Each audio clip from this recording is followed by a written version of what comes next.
নমস্কার বন্ধুরা, আজকের আলোচনার বিষয়টি অত্যন্ত গুরুত্বপূর্ণ এবং উত্তেজনাপূর্ণ। আজকের এই বিষয় আমেরিকার ঘুম কেড়ে নেওয়ার মতো, কারণ এখন রাশিয়া খোলাখুলিভাবে আমেরিকার নাম করে বলছে, যদি আমেরিকা ভারতের সঙ্গে সংঘাতে যায়, তাহলে রাশিয়া নিশ্চয়ই মধ্যস্থতায় আসবে এবং ভারতের পাশে থাকবে, প্রতিটি কঠিন সময়ে, প্রতিটি ষড়যন্ত্রের মোকাবিলায় পাশে দাঁড়াবে। আমেরিকার প্রতিটি পদক্ষেপের মোকাবিলা রাশিয়া করবে। আমেরিকা যা ভাবছে, রাশিয়া তা ঘটতে দেবে না। বিশ্ব রাজনীতিতে কখনো কখনো এমন কিছু মোড় আসে, যা পরবর্তী কয়েক দশকের পথ নির্ধারণ করে দেয়। আমেরিকা, যে শক্তি গত 70 বছরে পৃথিবীর প্রতিটি কোণায় নিজের চালে চলেছে, সরকার ফেলে দিয়েছে, যুদ্ধ শুরু করেছে এবং নিজের স্বার্থে কোনো দেশকে দাবার গুটি বানাতে পিছপা হয়নি, এখন সে চায় যে ভারতকে রাশিয়ার বিরুদ্ধে একটি মোহরা বানিয়ে ব্যবহার করুক। কিন্তু এবারের খেলা ঠিক তেমন হচ্ছে না, যেমনটা ওয়াশিংটন ভেবেছিল। এবারে ভারত পরিষ্কারভাবে জানিয়ে দিয়েছে, আমরা আমাদের সিদ্ধান্ত নিজেরা নেব। আর এই কথাটিই রাশিয়ার এক প্রভাবশালী সাংসদ লিওনিদ স্পষ্ট ভাষায় প্রকাশ করেছেন বিশ্বের সামনে। আমেরিকার পরিকল্পনাটি বোঝার জন্য আমাদের একটু পেছনে যেতে হবে। 2022 সালে রাশিয়া ও ইউক্রেনের যুদ্ধ শুরু হয়।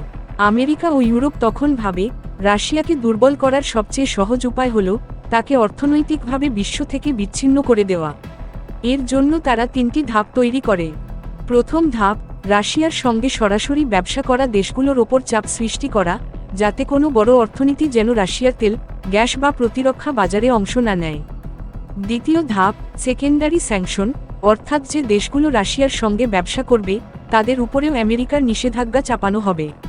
তৃতীয় ধাপ, ট্রেড ওয়ার বা বাণিজ্য যুদ্ধ, যাতে সেই দেশগুলো আর্থিক ক্ষতির ভয়ে রাশিয়া থেকে দূরত্ব বজায় রাখে। কিন্তু বন্ধুরা, এখানেই আসল খেলা শুরু হয়। এখন লক্ষ্য কারা? একেবারে পরিষ্কার, ভারত ও চীন। কেন? কারণ এই দুটি দেশ রাশিয়ার সবচেয়ে ঘনিষ্ঠ এবং সবচেয়ে বড় ক্রেতা এবং রাজনৈতিকভাবে রাশিয়ার প্রধান সহযোগীও। ভারত রাশিয়ান তেলের শীর্ষ ক্রেতা। চীন হল রাশিয়ার সবচেয়ে বড় বাণিজ্যিক অংশীদার। আমেরিকার ধারণা ছিল, যদি এদের নিজেদের দিকে টেনে নেওয়া যায়, তাহলে রাশিয়ার মেরুদণ্ড ভেঙে যাবে। কিন্তু এখানেই আমেরিকার পরিকল্পনায় বড় ধাক্কা লাগে। প্রথম ধাক্কাটি আসে রাশিয়ার সংসদের আন্তর্জাতিক বিষয়ক কমিটির চেয়ারম্যান লিওনিদ থেকে। তিনি একটি সরাসরি ও তীক্ষ্ণ বার্তা দেন আমেরিকাকে। তিনি বলেন, ইউরো আটলান্টিক শক্তিগুলো বেইজিং ও নয়াদিল্লির ওপর রাশিয়ার বিরুদ্ধে চাপ তৈরি করতে চাইছে। কিন্তু এই পরিকল্পনা ব্যর্থ হতে চলেছে। তিনি আরও বলেন, বিশ্বের সংখ্যাগরিষ্ঠ দেশ, যারা গ্লোবাল সাউথ হিসেবে পরিচিত, তারা পশ্চিমা বিশ্বের সংখ্যালঘু শক্তির তৈরি করা নিয়মে আর চলতে চায় না। এটি কেবল রাশিয়ার পক্ষের বক্তব্য ছিল না, এটি ছিল একটি রাজনৈতিক ঘোষণা। ঘোষণা ছিল যে গ্লোবাল সাউথ আর আমেরিকার ইশারায় চলবে না। রাশিয়ার ওই সাংসদ ভারতের উদাহরণ দিয়ে বলেন, ভারতের পররাষ্ট্রমন্ত্রী ডক্টর এস জয়শঙ্কর স্পষ্ট করে জানিয়ে দিয়েছেন যে, ভারত রাশিয়া সম্পর্ক তাদের নিজস্ব যোগ্যতার উপর ভিত্তি করে তৈরি এবং এই সম্পর্ককে অন্য কোনো দেশের দৃষ্টিকোণ থেকে দেখা যাবে না। এর মানে একেবারে স্পষ্ট, আমেরিকা যতই চাপ সৃষ্টি করুক, যতই চালচাতুরির আশ্রয় নিক, ভারত তার সিদ্ধান্ত নেবে কেবলমাত্র নিজের স্বার্থে, কোনো ট্রান্স আটলান্টিক এজেন্ডার জন্য নয়। গত 3 বছরে আমরা দেখেছি কিভাবে আমেরিকা বিভিন্ন কৌশলে ভারতের উপর চাপ সৃষ্টি করেছে। প্রথমে রাশিয়া থেকে তেল না কেনার পরামর্শ, এরপর অস্ত্র চুক্তির ক্ষেত্রে বাধা সৃষ্টি করার চেষ্টা এবং এখন ভারতীয় পণ্যের উপর 25% নতুন ট্যারিফ বসানো। কিন্তু বন্ধুরা, ভারত কোনো দিন নত হয়নি। বরং ভারত স্পষ্ট ভাষায় জানিয়ে দিয়েছে, আমাদের কাছে এনার্জি সিকিউরিটি, ডিফেন্স রেডিনেস এবং জাতীয় স্বার্থই প্রথম। রাশিয়া কেবল একটি সাপ্লায়ার নয়, রাশিয়া আমাদের পরীক্ষিত এবং বিশ্বাসযোগ্য সঙ্গী এবং একজন নির্ভরযোগ্য পুরনো বন্ধু। 1971 সালে যখন আমেরিকা পাকিস্তানের সঙ্গে মিলে ভারতকে ঘেরাও করার চেষ্টা করেছিল, তখন রাশিয়াই ছিল সেই দেশ, যে বঙ্গোপসাগরে নিজের যুদ্ধজাহাজ পাঠিয়ে গোটা পরিস্থিতির মোড় ঘুরিয়ে দিয়েছিল। কার্গিল যুদ্ধের সময়, যখন অনেক দেশ ভারতকে অস্ত্র দিতে পিছপা হচ্ছিল, তখন রাশিয়াই ভারতের পাশে দাঁড়িয়ে গুরুত্বপূর্ণ অস্ত্র সরবরাহ করেছিল। তাহলে ভারত কি আজ এমন এক বন্ধুকে ছেড়ে দেবে, শুধুমাত্র এই কারণে যে আমেরিকার ভালো লাগবে? উত্তর একটাই, কখনোই না। এখানে শুধু ভারত নয়, চীনও আমেরিকার চাপকে সরাসরি প্রত্যাখ্যান করেছে। আমেরিকা হুমকি দিয়েছিল, যদি রাশিয়ার সঙ্গে হাইটেক বা ডিফেন্স চুক্তি করে, তাহলে সেকেন্ডারি স্যাংশনস আরোপ করা হবে। বেইজিং তখন সাফ জানিয়ে দেয়, আমরা আমাদের শক্তি, প্রযুক্তি এবং বাণিজ্যিক অংশীদারিত্ব আমাদের জাতীয় স্বার্থ অনুযায়ী নির্ধারণ করব। এটাই আসল অর্থ গ্লোবাল সাউথের। এশিয়া, আফ্রিকা ও ল্যাটিন আমেরিকার সেই দেশগুলো যারা আর ওয়াশিংটন বা ব্রাসেলসের নির্দেশ মানতে আগ্রহী নয়। এর সবচেয়ে সাম্প্রতিক এবং বড় উদাহরণ হল ব্রিক্স, যেখানে ভারত, চীন, রাশিয়া, ব্রাজিল, দক্ষিণ আফ্রিকা এবং এখন আরও নতুন নতুন দেশ একসঙ্গে কাঁধে কাঁধ মিলিয়ে দাঁড়াচ্ছে। এই রুশ সাংসদের বক্তব্য কেবল রাশিয়ার জন্য ছিল না, এটি ছিল সেই প্রতিটি দেশের জন্য যারা বলছে, আমরা আমাদের সিদ্ধান্ত নিজেরা নেব। গত কয়েকদিন ধরে আমেরিকার প্রেসিডেন্ট ডোনাল্ড ট্রাম্প ভারতের বিরুদ্ধে নানা রকম অসংলগ্ন ও বিভ্রান্তিকর মন্তব্য করে চলেছেন।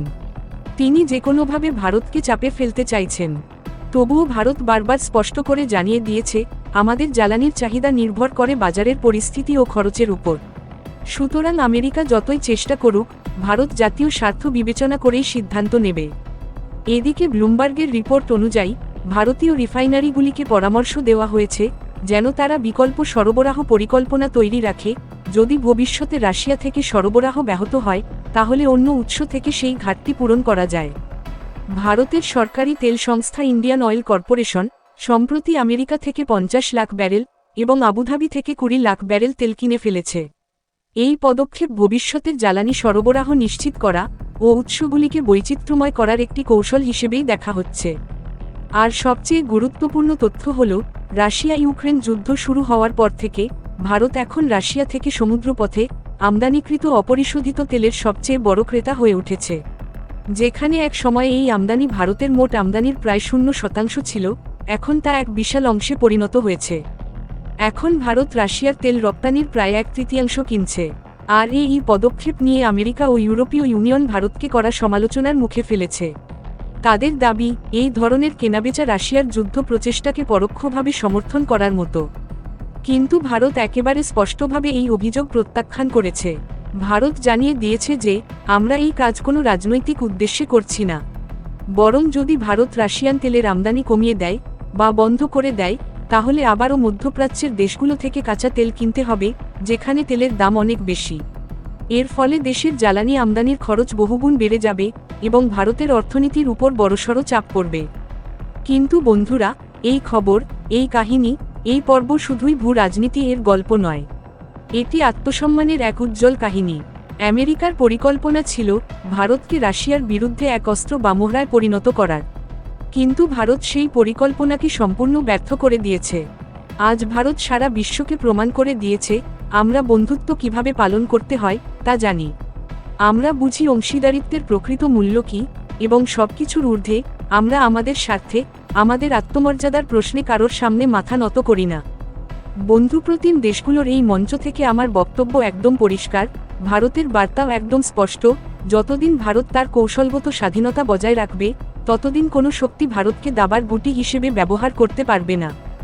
এখন আপনাদের কি মতামত? যেভাবে রাশিয়া ভারতের পাশে এসে দাঁড়িয়েছে, যেভাবে রাশিয়া আমেরিকাকে সরাসরি হুঁশিয়ারি দিচ্ছে, ভারতের ওপর যদি চাপ তৈরি করো, তাহলে রাশিয়া চুপ করে থাকবে না, তাতে আপনি কি মনে করেন? আর সবথেকে গুরুত্বপূর্ণ প্রশ্ন, যা আপনারা অবশ্যই কমেন্টে লিখে জানাবেন, আমেরিকা যখন ভারতের ওপর ট্যারিফ চাপিয়ে দিল, তারপর রাশিয়া যে দৃঢ়ভাবে ভারতের পাশে দাঁড়ালো, এটা কি সঠিক পদক্ষেপ? এবং এটা কি আমেরিকাকে সরাসরি এক জবাব?